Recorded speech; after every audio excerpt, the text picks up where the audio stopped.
Okay, so this was like $5 at Target.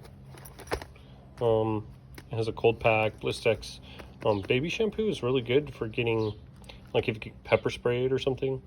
Pepto-Bismol, different gloves. I do have like a wrap, but it doesn't take up much space. It's just like a cheap gauze thing. I have some burn gel. On this side I have like a reusable splint. It's like you know, a bandage wrap. And then alcohol, band-aids, a glow stick. I usually have a lighter in here, but like a glow stick you're always going to want to be able to see if you can't. Better to have it in this kit. And then also, like, if you have a lighter and this is the only kit you have, like, then you can start a fire or whatever. This thing, it's like a board that folds and molds to whatever you need it to. So like you can, I don't know, use it for broken arms and stuff like that. But then I have like Advil. It's mostly just like a boo-boo kit.